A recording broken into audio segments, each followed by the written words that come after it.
Football বিশ্বকাপ, যাকে বলা হয় এই গ্রহের সবচেয়ে বড় ক্রীড়া আসর। কিন্তু এবারের 2026 বিশ্বকাপ যখন উত্তর আমেরিকার মাটিতে বসেছে, চারিদিকে কেমন যেন একটা অদ্ভুত নীরবতা। হাজার হাজার টিকিট অবিকৃত পড়ে আছে, এমনকি সপ্তাহখানেক আগেও মূল দামের চেয়ে টিকিট কম মূল্যে পুনর্বিক্রি।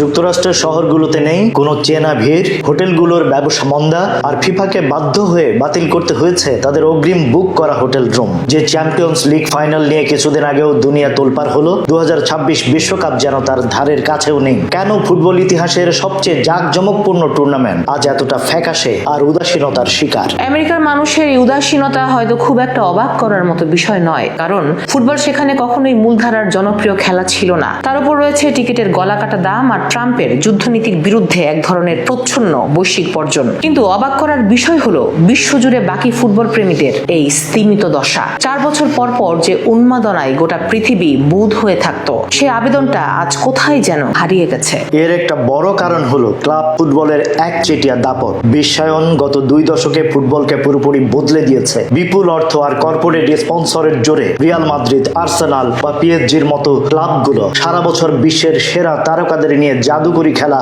উপহার দিচ্ছে। ভক্তরা সারা বছর এত হাই ভোল্টেজ ম্যাচ দেখেছে যে জাতীয় দলের হয়ে বছরে অল্প কয়েকটা ম্যাচ খেলা তারকাদের এই টুর্নামেন্টকে এখন অনেকের কাছেই কিছুটা কৃত্রিম আর ফ্যাকাশে মনে হচ্ছে। তবে আসল ধাক্কাটা লেগেছে খোদ বিশ্ব রাজনীতির ভেতরের সমীকরণে। আমরা ভেবেছিলাম বর্তমান দুনিয়ায় উগ্র জাতীয়তাবাদের যে জোয়ার চলছে, তার একটা বড় প্রতিফলন হয়তো দেখা যাবে জাতীয় দলের এই ফুটবল যুদ্ধে। কিন্তু বাস্তবে দেখা যাচ্ছে উল্টো চিত্র।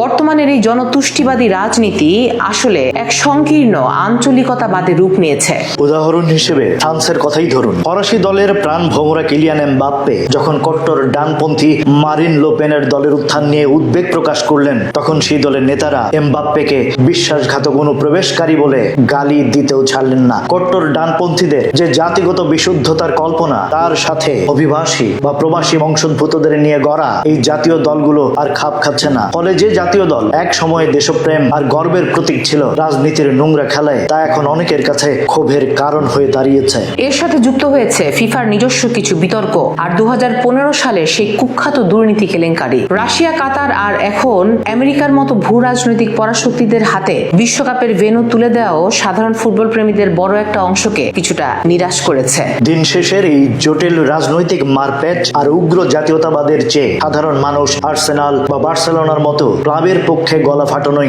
বেশি নিরাপদ মনে করছে, কারণ এর পেছনে গভীর কোনো রাজনৈতিক ক্ষত বা জটিল অর্থ লুকিয়ে নেই। বিশ্বকাপের এই চেনা জৌলুস হারিয়ে যাওয়া কি শুধুই ক্লাব ফুটবলের অতি ব্যস্ততার ফল, নাকি বৈশ্বিক রাজনীতির চরম বিভাজনের খেসারত?